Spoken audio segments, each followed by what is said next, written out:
आप सभी का चांसर की यूट्यूब क्लासेस में स्वागत है। आज का विषय बहुत ही व्यापक है। नवजागरण और राष्ट्रवाद क्या है, इन्हीं बातों पर व्यापक चर्चा होनी है। इसके पहले 1857 की क्रांति पर चर्चा की गई थी, जिसके माध्यम से देश में काफ़ी एकता झलकी और इसके बाद में उसी से प्रेरित होकर के देश में राष्ट्र प्रेम जागृत हुआ और देश आज़ादी की ओर बढ़ा।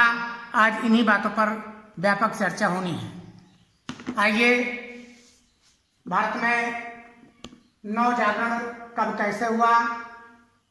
तो भारत में 19वीं शताब्दी में ऐसी जन चेतना का उदय हुआ जिसने देश में सामाजिक, धार्मिक, राजनीतिक जीवन को अत्यधिक प्रभावित किया और इसी जन चेतना को, नव चेतना को नव जागरण कहा जाता है। भारत में नव जागरण या नव चेतना आई कैसे, तो इसके बारे में आपके जो अग्रदूत राजा राम मोहन राय जी ने भी देश में फैली हुई आडंबर और कुरीतियों का विरोध किया। स्वामी दयानंद सरस्वती जी ने भी देश में फैली हुई बुराइयों का विरोध किया और लोगों को कहा भारत भारतीयों का है, विदेशियों का नहीं। ऐसी कुछ बातें थी जो लोगों को अत्यधिक प्रभावित किया। स्वामी विवेकानंद जी थे, गोविंद रानाडी जी थे, सर सैयद अहमद खान, ये सब लोगों ने भारतीय राजनीति में एक नई जागृति पैदा की। पुराने रूढ़ रिवाज से हट करके आप आगे बढ़ें और राष्ट्र प्रेम धीरे धीरे बढ़ा। तो इस तरीके से देश आज़ादी की ओर बढ़ा। अब आते हैं हम अगली परिभाषा में, राष्ट्रवाद क्या है या राष्ट्र प्रेम किसे कहते हैं। सामान्य अर्थों में राष्ट्रवाद एक भौगोलिक सीमा में रहने वाले समुदायों के बीच राजनीतिक, धार्मिक, सामाजिक भावना की एकता व राष्ट्र प्रेम से संबंधित है। राष्ट्रवाद क्या है? एक भौगोलिक सीमा में रहने वाले समुदायों के बीच राजनीतिक, धार्मिक, सामाजिक एकता व राष्ट्र प्रेम से संबंधित है। अर्थात उनका जो है सामाजिक एकता हो, राष्ट्र प्रेम हो, इसी को हम राष्ट्रवाद कहते हैं।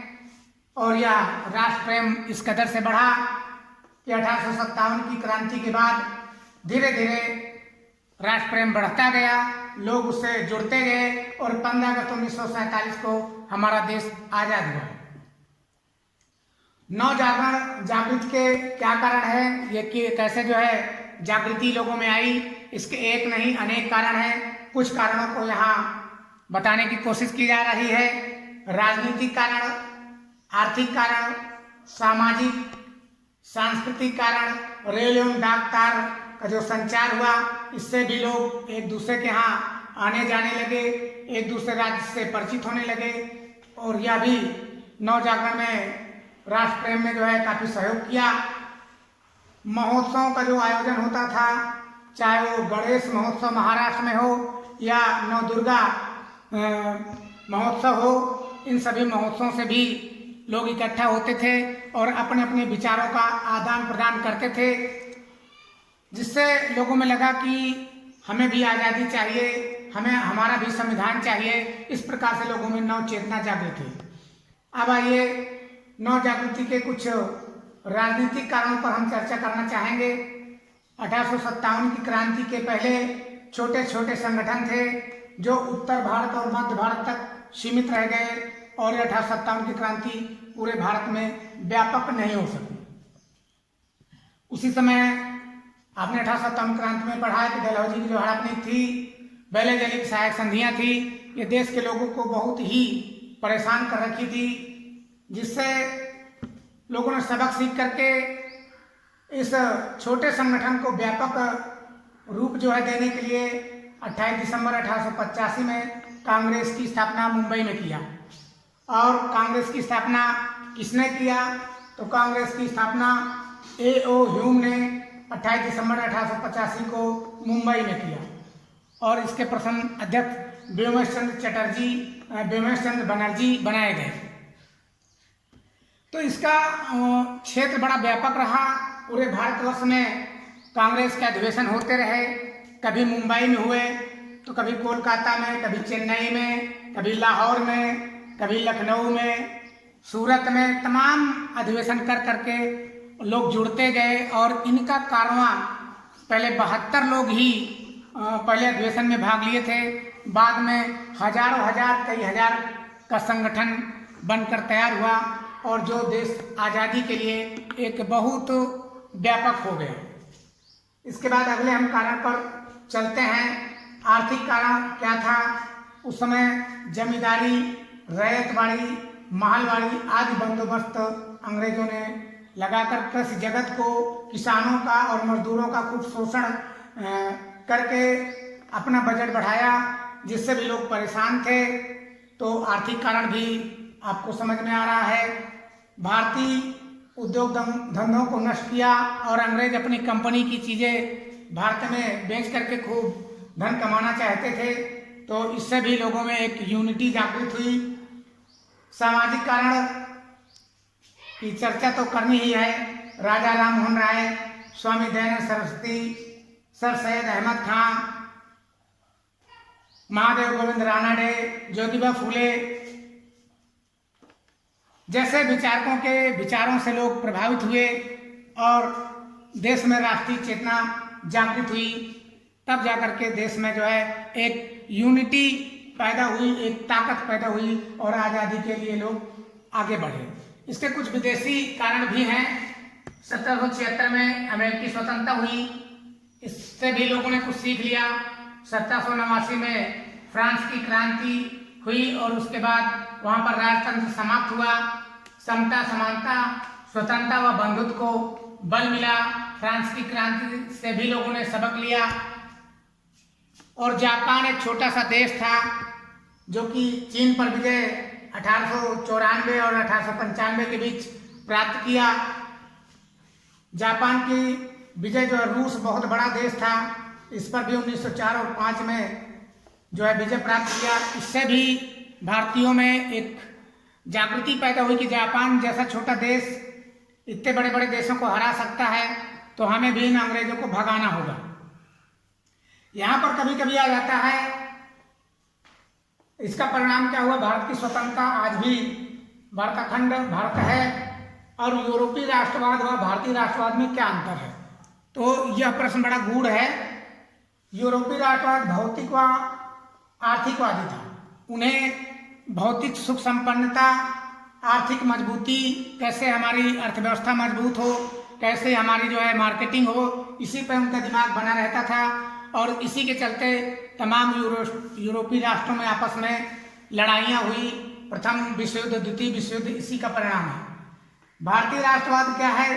भावनात्मक और सांस्कृतिकवादी था।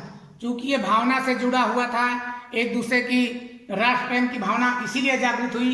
लोग शोषित थे और एक वर्ग नहीं, भारत के सभी वर्ग शोषित थे, इसलिए जो है भारत में राष्ट्रवाद आया।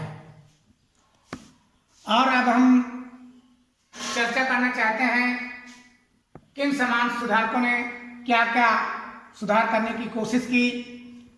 राजा राम मोहन राय जी, इनका जन्म 22 मई 1772 ईस्वी को पश्चिम बंगाल के हुगली जिले के राधानगर गांव में हुआ था।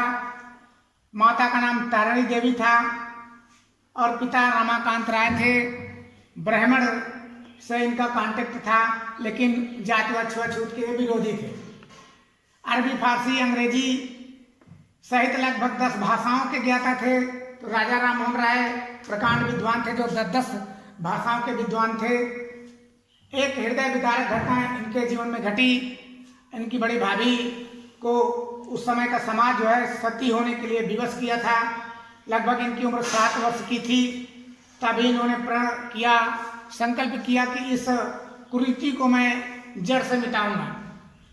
और 22 अगस्त 1828 को ब्रह्म समाज की स्थापना इन्होंने किया।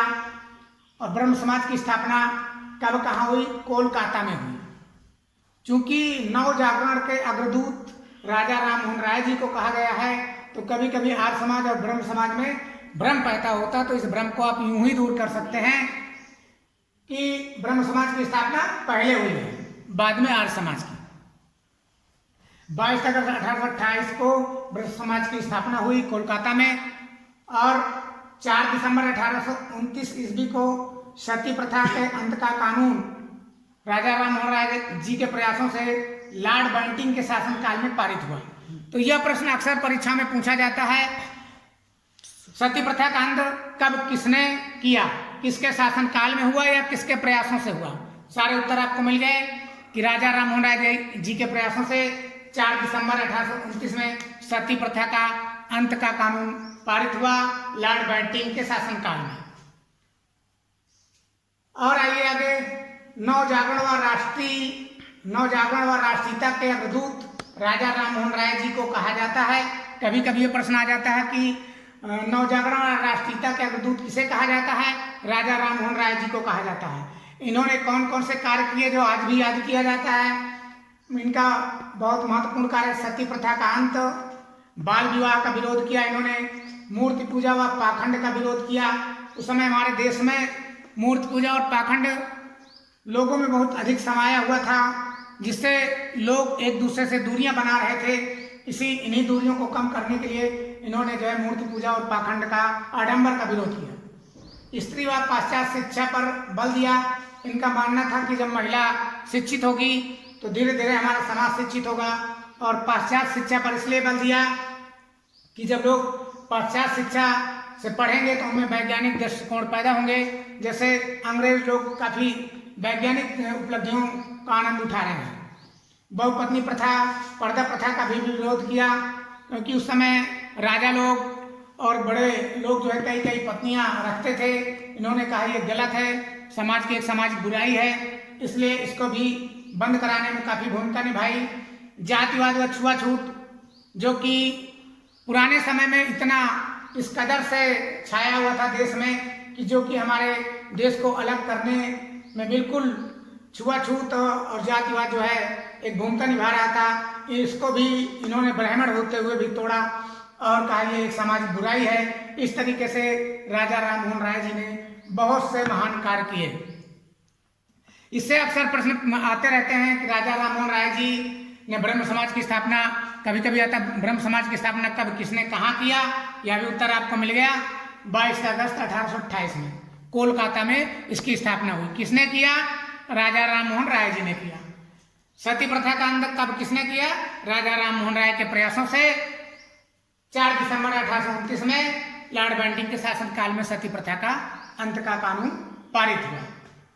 तो इस प्रकार से राजा राम मोहन राय जी को नवजागरण और राष्ट्रीयता के अग्रदूत माना गया। आप सभी मित्रों को अगर मेरी बात पसंद आ रही हो तो लाइक करें, सब्सक्राइब करें और मित्रों तक शेयर करें। बहुत बहुत धन्यवाद।